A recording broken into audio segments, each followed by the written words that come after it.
36 दिनों तक चले नीट पेपर लीक के खिलाफ स्टूडेंट के प्रोटेस्ट से कई चेहरे सामने आए, लेकिन एक चेहरा ऐसा था जिसने सोशल मीडिया पर लाखों लोगों का ध्यान अपनी तरफ खींच लिया।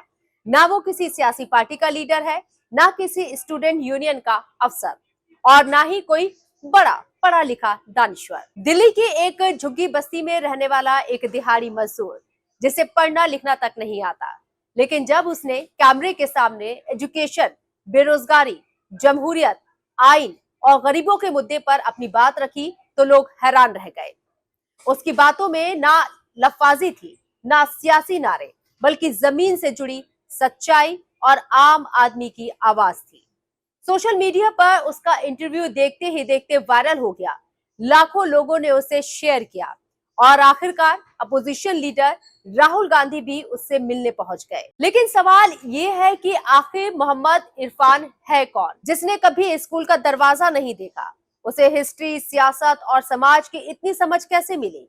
और आखिर क्यों आज हर कोई इस शख्स की चर्चा कर रहा है? दिल्ली की सावदा जेजे कॉलोनी में रहने वाले 35 साल के मोहम्मद इरफान एक आम दिहाड़ी मजदूर और फेरी वाले हैं। परिवार का गुजारा करने के लिए वो अपने पिता के साथ बर्फ बेचने का काम भी करते हैं। आर्थिक तंगी और हालात ऐसे रहे कि उन्हें कभी स्कूल जाने का मौका ही नहीं मिला। पढ़ना लिखना आज भी नहीं आता, लेकिन सीखने की चाहत कभी खत्म नहीं हुई।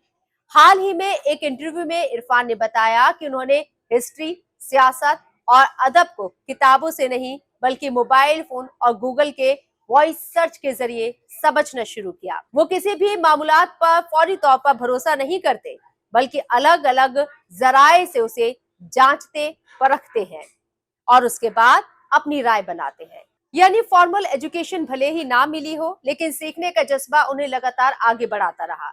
इरफान बताते हैं कि शहीद भगत सिंह उनकी हौसला अफजाई के सबसे बड़े जरिया हैं।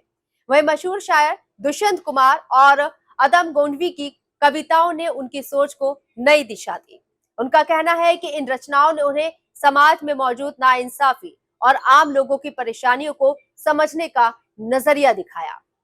नीट पेपर लीक के खिलाफ हुए आंदोलन के दौरान जब इरफान ने स्टूडेंट और गरीब तबके की मुश्किलों पर अपनी बेबाक राय रखी, तो उनकी बातें सीधे लोगों के दिल तक पहुंची।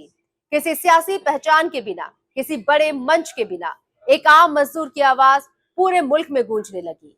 सोशल मीडिया पर लाखों लोग उनके विचार सुनने लगे और यही वजह रही कि देश के बड़े लीडरान का ध्यान भी उनकी तरफ गया। मोहम्मद इरफान की कहानी सिर्फ एक वायरल चेहरे की कहानी नहीं है, बल्कि इस बात की मिसाल भी है कि सीखने की कोई उम्र नहीं होती और समझ सिर्फ डिग्री से नहीं आती। अगर सीखने का जज्बा हो, सवाल पूछने की हिम्मत हो और सच को जानने की कोशिश हो, तो एक दिहाड़ी मजदूर की आवाज भी पूरे मुल्क में गूंज सकती है।